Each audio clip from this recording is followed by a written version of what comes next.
para não parecer papo de perdedor já, de estamos chorando e tal, aonde está a Copa do Brasil no ano do Palmeiras, hein, ô Lavieri?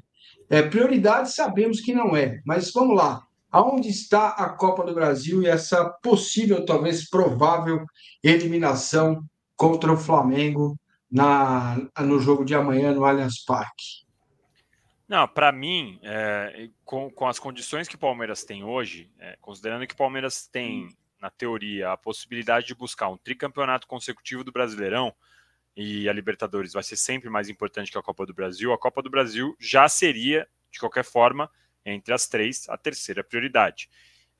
Qual que é a grande questão disso? O sorteio fez o Palmeiras mudar, porque se o Palmeiras enfrentasse o Goiás, como foi contra o Botafogo de Ribeirão Preto, provavelmente o Palmeiras estaria com um time misto, teria priorizado outras competições e teria tentado administrar uma vantagem no mata-mata, porque até umas oitavas de final, quando você pega um Goiás, quando você pega um CRB, você consegue fazer esse tipo de coisa, apesar de o Palmeiras já ter sido eliminado pelo CRB. Mas, enfim, no planejamento, quando você faz um planejamento desse tipo, você consegue administrar esse tipo de coisa, né?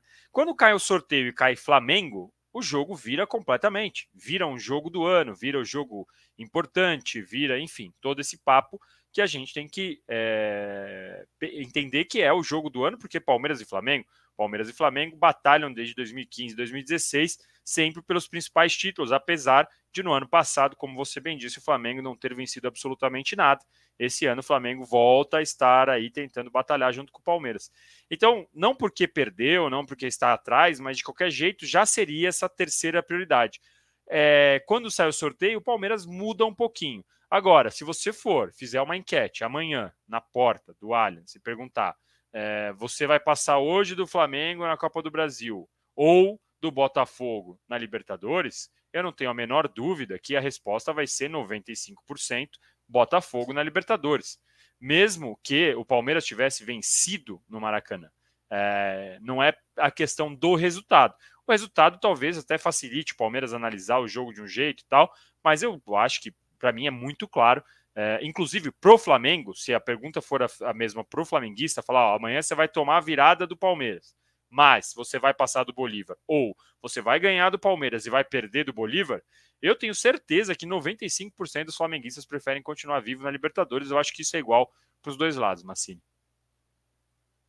Pois é, aí você, Latif, qual é a tua visão a respeito da Copa do Brasil, o grau de importância dela?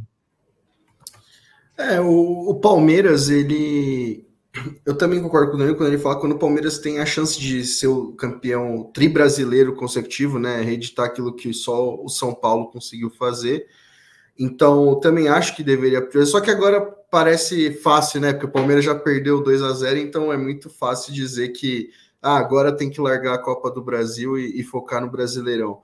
Mas se a gente lembrar, quando o Palmeiras cai para o CRB, a Copa do Brasil aquele ano ficou meio que, tudo bem, né? Porque foi campeão. Então, se o Palmeiras cai agora e ganha o Tri Brasileiro ou ganha a Libertadores de novo, vai ficar elas por elas. Então, eu acho que esse segundo jogo do Palmeiras vai muito no que o Danilo falou de ser uma tentativa de mostrar que o Palmeiras consegue, sim, passar por essa fase ruim e também chegar bem contra o Botafogo, né? Que também, hoje, eu acho o time do Botafogo mais ajeitado e joga um futebol melhor que o Flamengo.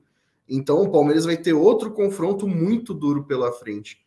A Copa do Brasil, se a gente lembrar, o Palmeiras planejou na temporada de 2024 passar na Copa do Brasil até pelo menos as quartas. Acabou que no sorteio o Palmeiras pegou o Flamengo nas oitavas. Então, essa eliminação tem um peso muito menor do que se fosse para qualquer outra equipe, né? Não tem como o Palmeiras ficar inconformado com uma eliminação para o Flamengo, que é um time que todo ano compete com o título do Palmeiras. É como se fosse uma final antecipada, né? Então eu acho que essa eliminação para a Copa do Brasil não vai acabar não fazendo grande diferença para o ano do Palmeiras. Muito bem, meus caros, muito bem. Deixe seu like, se inscreve no canal, mande sua mensagem e vamos discutir Palmeiras e Flamengo, o jogo de amanhã, jogo grande, 7 anos sem ganhar do Flamengo no Allianz Parque.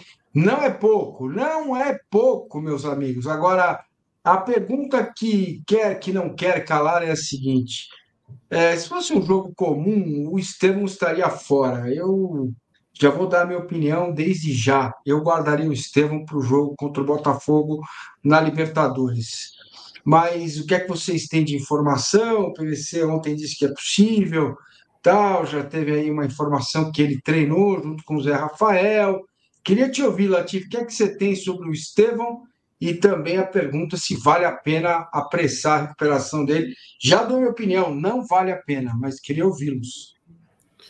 Pois é, a informação que eu tive hoje, o Palmeiras, ele tem tratado a situação do Estevão como um mistério total. Se a gente vê os materiais que o Palmeiras divulga, né, para a imprensa, para os torcedores, as fotos dos treinos não mostram o Estevão, né, e não citam o Estevão em nenhum momento, mas a informação que eu tive é que tanto ele quanto o Zé, que foi outro jogador que torceu o tornozelo contra o Inter, eles estão bem. Só que nem os jogadores sabem se o Abel vai colocar eles para jogar ou não, porque tem um pouco disso que você falou, né, Massa, de tentar segurar um pouco, pensando no futuro. É um jogo que o Palmeiras já perdeu de 2-0, né, é muito difícil de reverter, mas eu acho que o Palmeiras, o Abel, acredita muito, né, nesse elenco, acredita que dá para buscar a virada. Então, se o Estevão tiver condições de jogo, eu também acho que ele vai jogar já agora, porque vamos supor que o Palmeiras faz um gol cedo ali logo aos 10 minutos, muda totalmente o cenário, né? E o Estevão, como a gente já citou no início do programa, ele é o principal jogador do ataque palmeirense. E ele em campo, ele gera muitos dribles, gera assistência, gera gol, gera escanteio, ele gera oportunidade de possibilidade de gol, né? E o Abel sente falta disso. Na coletiva pós-jogo contra o Inter, ele fala que o Estevão vinha com uma performance extraordinária pelo número de participações em gol. Eu fiz um levantamento de uma matéria que publiquei hoje. O Estevão participou de quase 1/3 dos gols do Palmeiras no Brasileiro, né? É muita coisa. Então, com certeza é um nome, na minha opinião, é uma peça-chave para o Palmeiras conseguir buscar essa virada contra o Flamengo.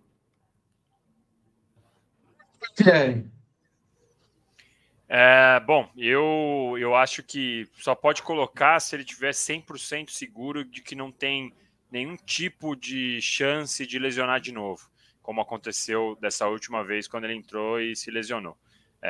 Também trataria o jogo contra o Botafogo como uma prioridade nesse sentido, apesar de achar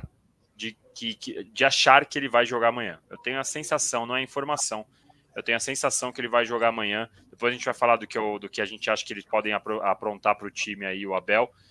Tenho palpites aqui de dicas do que ele deu nos últimos jogos e tal, de como que o Abel funciona em relação às últimas partidas, aos 4 anos dele de Palmeiras.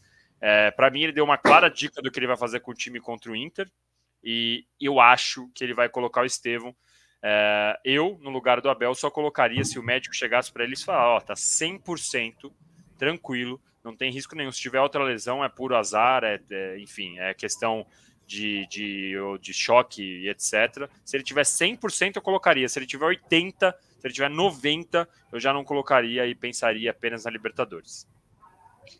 Perfeito. Bom, tá aí a resposta do Latif, a minha também já tá aí. Vamos lá, a pergunta agora é o seguinte: Abel Ferreira e Tite, títulos como técnicos, 3 estaduais do Abel, 4 nacionais, 3 internacionais, nenhum com a seleção, 10 no total. Tite, 5 estaduais, 3 nacionais, 5 internacionais, 1 com a seleção, 14 no total. Confronto direto, 0 para o Abel, 2 para o Tite, 1 empate. Nesse momento, senhores, quem está melhor? E eu aproveito para dizer que toda vez que o Palmeiras ganha do Flamengo, o Flamengo está numa zona, está meio, né? 42 dias de férias, vai para a Supercopa, treinador novo, demitiu o Dorival, tomou a tunda lá 4-3. Montevidéu, não sei o quê, estamos invictos, 10 jogos sem perder. Palmeiras não perde, o Flamengo não perde para o Palmeiras de jeito nenhum. Tunda, Andrés Pereira e tudo mais, perdeu outra vez. Em condições normais de tempo e temperatura, o Flamengo é absurdamente favorito para o jogo de amanhã. Agora vejam aí os números, quem está no melhor momento, Danilo Lavieri, se você tivesse que escolher um deles, qual você escolheria? Essa pergunta para mim é sempre muito difícil, porque eu acho o Tite de longe o melhor técnico que a gente tem do Brasil, brasileiro, né?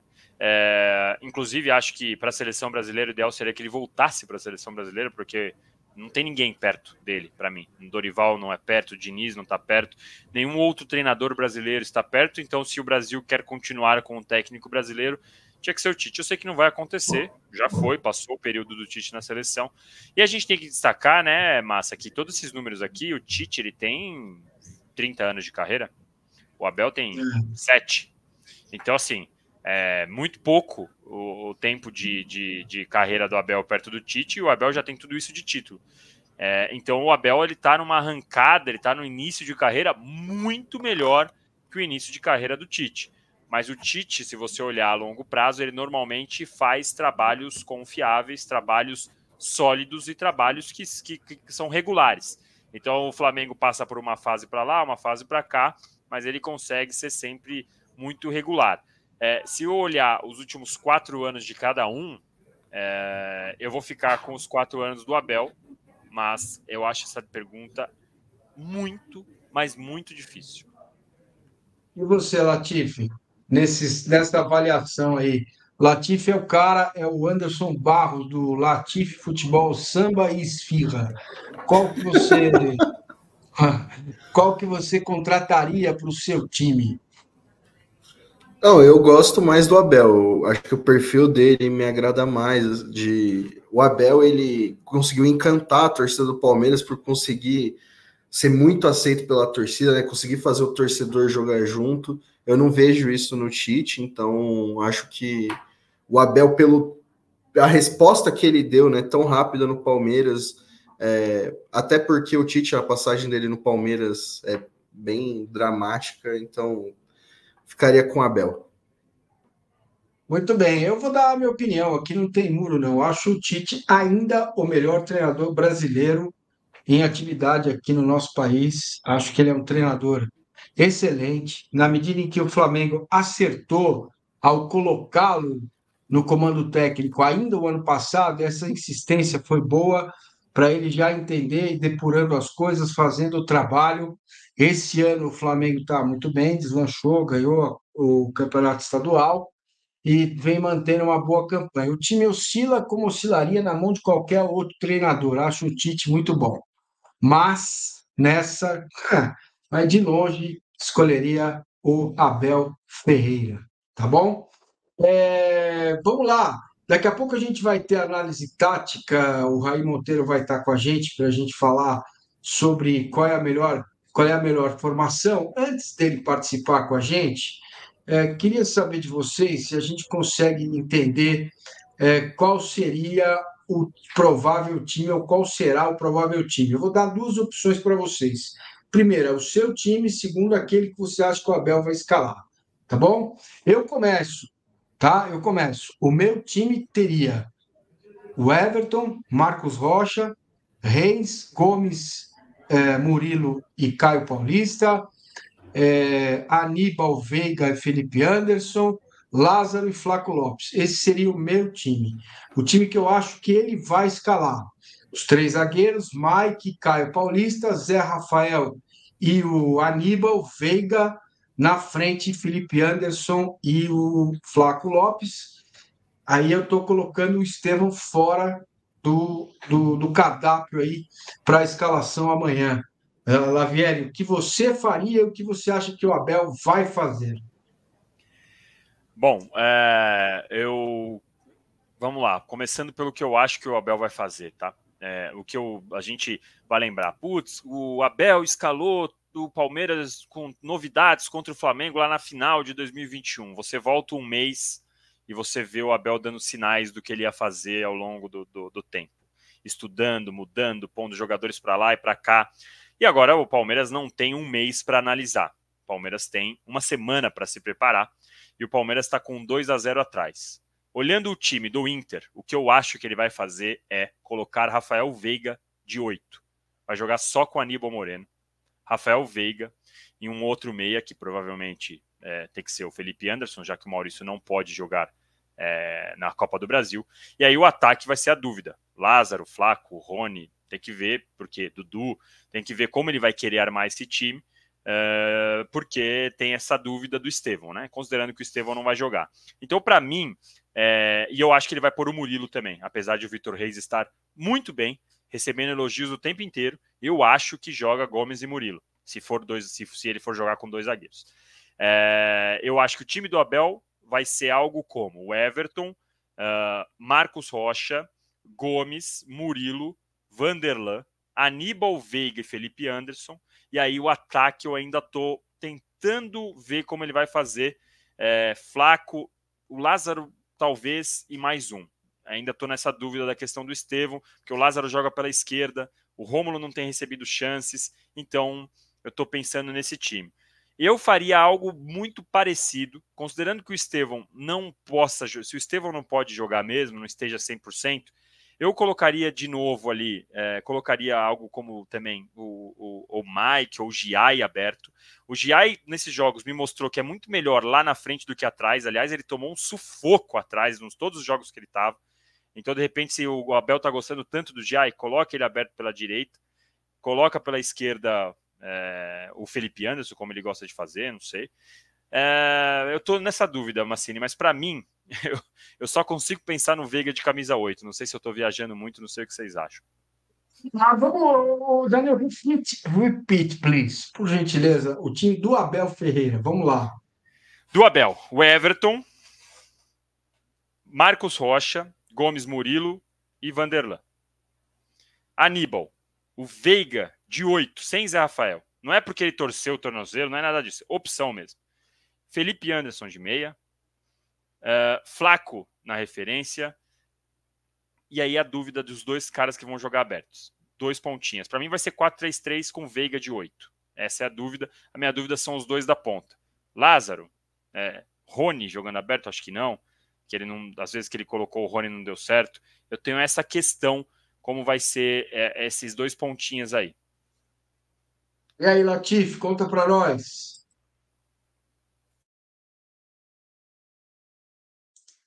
Tá mutado. Foi mal, galera. O time que eu quero ver em campo conta com o Estevão entre os titulares. Então, eu também manteria a linha com 3 defensores, mas aí o Marcos Rocha na direita, Vitor Reis, Gomes, Murilo e o Vanderlan. Acho que o Vanderlan é mais incisivo que o Caio Paulista. Acho que o Caio Paulista toca muito a bola de lado. O Aníbal como 5, Veiga como 8, né, que foi a inovação do jogo contra o Inter, e Estevão, Felipe Anderson e Flaco. Seria o meu time. Um time muito ofensivo, mas que se o Palmeiras quer ganhar, tem que se expor para reverter o 2-0. E eu também acho que o time que o Abel vai colocar em campo vai ser bem parecido com esse que o Danilo falou, com a linha com 4 defensores, o Aníbal, o Veiga, o Felipe Anderson de meia, né? Porque o Felipe ainda, acho que ele pode, enfim, fazer o primeiro grande jogo do Palmeiras, porque ele desperta muita expectativa, e ele, o Giai, o Maurício, os nomes que chegaram custando caro, né, com certo status, não conseguiram ainda desempenhar, mostrar o que vieram fazendo o Palmeiras ainda não. Ô, Massa. Vocês falam, querido. Eu só não queria falar rapidinho o negócio do Felipe Anderson, aproveitando o gancho do Flávio. Eu tenho notado um certo alarde em o Abel tá colocando o Felipe Anderson de secretário de lateral, ou o Felipe Anderson não joga nada. Eu acho que é importante a gente falar aqui, destacar várias coisas nesse ponto. Quando chega um jogador desse nível, as pessoas às vezes pensam que é só chegar e jogar dentro do campo assim e vai lá, faz o seu futebol. O cara saiu de uma Europa depois de não sei quanto tempo, vem para jogar no Brasil, onde muda a grama, a bola, os adversários, os estádios, a comida, a temperatura, o vento, o trânsito, os filhos, tudo. Muda absolutamente tudo. O corpo do cara tá como se ele estivesse no começo da temporada. Hoje você olha, tá jogando Real Madrid, Milan, Real Madrid, Barcelona, Real Madrid, Manchester City, não sei o quê. Por quê? Porque os caras estão na pré-temporada. E ele tá há 10 anos com o corpo orientado para em agosto ele estar na pré-temporada.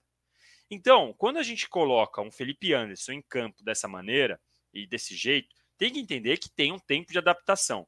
Significa que o Abel tá usando ele da melhor forma? Não sei, tem que ver como vai ser ainda. Meu ponto é que as pessoas estão achando que é que nem o Championship Manager, que é um jogo para a juventude entender, que é você contrata o cara, coloca no campo e já era, pronto, ele vai funcionar igualzinho como um robô. Não é assim. Tem muita coisa para você adaptar quando você coloca um jogador dentro de campo, quando você coloca um jogador no time. O Palmeiras tem 350 exemplos de jogadores que demoraram 2 anos para render. E aí já tem gente achando que o Felipe Anderson não serve, que o Maurício não serve, que a contratação do Palmeiras foi um lixo, que o Abel tá colocando o Felipe Anderson de secretário de lateral. Gente, tem muita coisa para entrar dentro de campo quando você coloca um jogador novo. Não é simplesmente substituir no videogame, no Championship Manager, no Football Manager, seja lá o jogo que você tenha preferência. Não é assim. Muda tudo. A bola, a grama, o vento, a adaptação à cidade, muda tudo. Então tem que ter calma, não é simples. Espera pelo menos uns 6 meses para falar que o cara tá ruim. Pois é, cara, e tem uma outra questão, né, que a galera insiste, né, com essa história do Felipe Anderson pela esquerda. Por que ele está preparando o Felipe Anderson para jogar pela esquerda? Porque ele tem o Estevão na direita, né? Aí é uma coisa para ficar que A conta não fecha, né? Que está com capacidade de entender que ele está, né, priorizando o Estevão pela direita e por isso adaptando o Felipe Anderson pela esquerda. Vocês respondem também como eu, o Raí já está por aqui, já estou vendo ele, daqui a pouco eu vou colocar ele na tela, mas vocês respondem diariamente a pergunta por que o Rômulo não joga, da série por que o Breno Lopes entra, agora tem um monte de palmeirense dizendo que está com saudade do Breno Lopes. Vocês estão de brincadeira, né? É nível corneta master. Aí não dá, é impressionante, cara. Qual?